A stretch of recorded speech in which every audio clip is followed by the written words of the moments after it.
Você já sentiu que ninguém presta atenção quando você fala? Que sua voz não tem impacto, que suas palavras simplesmente não convencem? Bom, a verdade é que falar bem não é um dom, mas sim uma habilidade que pode ser aprendida e treinada. Grandes líderes sabiam que grandes impérios foram erguidos e destruídos pelo poder das palavras. Alexandre o Grande não conquistou o meio mundo apenas pela força militar, mas sim porque sabia motivar seus soldados com discursos épicos antes das batalhas. Júlio César dominava Roma tanto através da luta quanto pela sua eloquência, sendo conhecido até mesmo pela seguinte frase em latim: Veni, vidi, vici. Eu vim, eu vi, eu venci. Manipuladores e estrategistas sabem que a oratória é uma arma poderosa. No mundo dos animes, vemos isso claramente em personagens como Light Yagami, Satoru Gojo e Ayano Koji. Os exemplos são vários. Cada um deles usa a fala de maneira única para influenciar, motivar e até enganar. Esse é o segundo episódio da minha série de vídeos sobre oratória. Hoje eu vou te mostrar regras e técnicas de oratória, usando exemplos desses personagens para que você aprenda a se comunicar melhor e ganhar mais confiança ao falar. Se você quiser conhecer o básico primeiro, veja meu primeiro vídeo que vou deixar no card acima. Eu sou o Philos e seja muito bem-vindo ao meu canal. Tudo o que falarei aqui será baseado na tríade da oratória aristotélica, mas explorarei isso em um vídeo futuro. Primeiro, você precisa aprender a utilizar a sua voz e a entonação. O tom faz toda a diferença. A forma como você fala pode transformar completamente o impacto da sua mensagem. O mesmo discurso pode parecer confiante ou inseguro dependendo do tom de voz, como por exemplo a frase "Eu sei muito bem do que eu tô falando", quando comparada a "Eu sei muito bem do que eu tô falando". Lelouch, por exemplo, em Code Geass, quando ele fala como Zero, ele usa uma voz firme, pausada e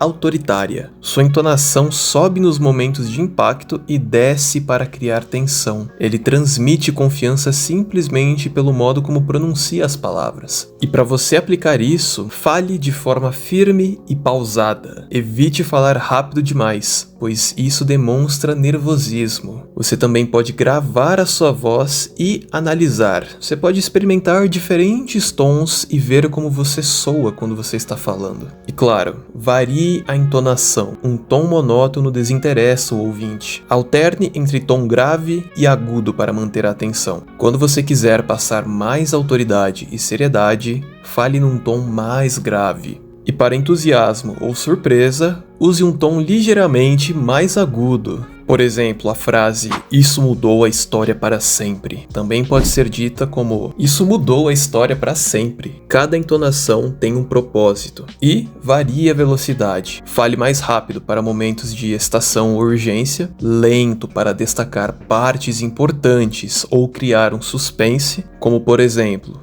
"Então, depois de tudo isso, ele venceu". Foque em pausas estratégicas. As pausas evitam que sua fala pareça uma metralhadora de palavras. Isso cria expectativa e dá tempo também para o público absorver a sua mensagem. Como por exemplo, "Isso pode mudar a sua vida, mas só se você aplicar". Adapte sua energia ao conteúdo também. Se o assunto for motivacional, fale com entusiasmo, mas de maneira um pouco mais grave, para que você passe confiança sobre o assunto. Se for uma história, interprete e mude o tom conforme os momentos chaves. Se você está contando uma história dramática, use um tom mais agudo. Se você está procurando criar um clímax, fale de forma mais grave, criando tensão e seriedade para o momento. Eu vou te passar um exercício simples para você fazer em casa. Pega alguma frase aleatória que você goste, como "Hoje eu aprendi algo que mudou minha forma de pensar", e utilize diversas entonações, para que você comece a saber utilizar os tons corretos quando estiver falando num discurso ou numa apresentação. Enfim, faça diversos tons, grave e compare quais das versões soa melhor com a sua pessoa. Que tipo de entonação você prefere utilizar? Vai lá e depois me fala aqui nos comentários o que se deu. Segunda coisa, sua linguagem corporal. Sua postura também fala por você. Se suas palavras não combinam com seus gestos, as pessoas vão perceber a inconsistência. A comunicação não verbal é tão importante quanto a verbal. Um exemplo disso é o Satoru Gojo. Ele fala de forma descontraída, mas sua postura é sempre relaxada e confiante. Mesmo quando ele tá brincando, ele controla os gestos e não demonstra nervosismo. Seu olhar transmite segurança, quando ele não está com a faixa nos olhos, e ele usa a proximidade com os outros para reforçar a mensagem. Não vou entrar no mérito da prosêmica, isso é assunto para outro vídeo,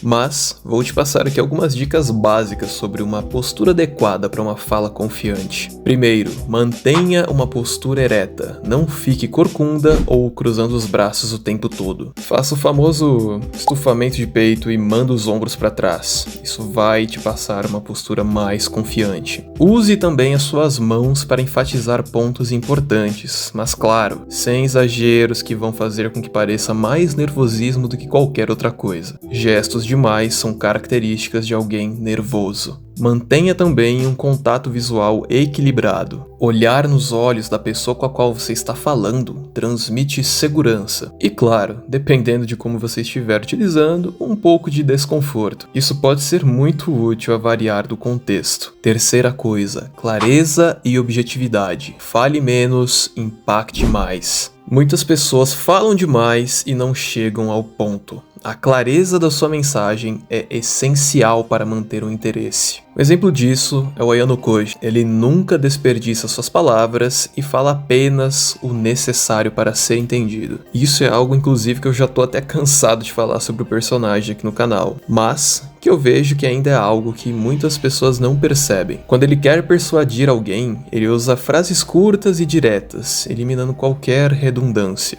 Ayano Koji, sinceramente, não é o melhor exemplo para oratória. Sua entonação é sempre monótona e, dependendo do contexto, não passa tanta confiança, mas dados os objetivos do personagem, é válido. E também estratégico a depender do ambiente ao qual você está inserido. Fale sempre menos que o necessário. E para você ser mais objetivo, uma dica é, antes de falar, organize as suas ideias. Pergunte-se qual é a mensagem principal que eu quero passar para o meu público ou para a pessoa a qual eu estou conversando. Evite palavras desnecessárias, como tipo, então, né, por pausas estratégicas. E seja direto, mas não rude. Comunicação objetiva não significa ser frio, mas sim claro. Quarta coisa, pegando como gancho já a arte de falar menos, aprenda também a usar o poder do silêncio. Não tenha medo de fazer pausas. Um silêncio bem utilizado cria impacto e suspense, deixando sua fala mais memorável. Para isso, como exemplo, eu achei o Johann Liebert, de Monster, pois ele é um personagem que fala devagar, pausando antes das frases mais importantes. Isso cria um efeito psicológico de tensão, fazendo com que suas palavras pareçam mais significativas. Sem contar que, quando você se mantém em silêncio constantemente, quando você fala, é como se fosse um evento único. Então a tendência é que as pessoas prestem mais atenção em você. Portanto, faça uma pausa antes de um ponto-chave, isso vai criar uma expectativa, eu já dei vários exemplos aqui nesse vídeo já no começo, e use o silêncio para ganhar tempo. Se precisar pensar antes de responder, como eu falei, faça uma breve pausa ao invés de preencher com ou qualquer palavra aleatória que você tiver aí. As pausas transmitem autoridade. Pessoas confiantes não sentem a necessidade de falar o tempo todo, justamente porque elas analisam primeiro para poder falar. Quinta e última dica: adapte-se ao público. A oratória não é uma fórmula fixa. A forma como você fala deve mudar dependendo de quem está ouvindo. A boa comunicação, ela exige flexibilidade. Um exemplo disso é o Light Yagami. Light adapta seu discurso dependendo de quem está ouvindo. Ele sabe ser persuasivo e motivacional quando ele quer. Ele usa emoção e histórias pessoais para se conectar com os outros. E para isso, você deve observar o público antes de falar. Veja o nível de formalidade. Você está falando com pessoas da sua comunidade? Com acadêmicos? Com amigos? Quem é o seu público? E também use referências que o público entende. Como o Light, por exemplo, na cena do ônibus ao contar a experiência de roubo para sua amiga. Use exemplos práticos e que fazem parte do dia a dia do público ao qual você está falando. E claro, Seja empático. As pessoas se conectam mais quando sentem que você as entende, que faz parte do mesmo ambiente que elas. Isso gera conexão. Não que o Light fosse verdadeiramente empático, mas vocês entenderam. E bem, se você chegou até aqui, comenta Veni Vidi Vici. Eu vim, eu vi, eu venci. Treine sua oratória diariamente, agora que você conhece os verdadeiros pilares da oratória. E me fala aí qual dessas técnicas você vai aplicar no seu dia a dia. Comenta aí se você curtiu esse vídeo, se inscreve no canal para mais conteúdo sobre desenvolvimento pessoal e compartilha esse vídeo com alguém que você acha que precisa melhorar a comunicação. Eu sou o Philos e até a próxima.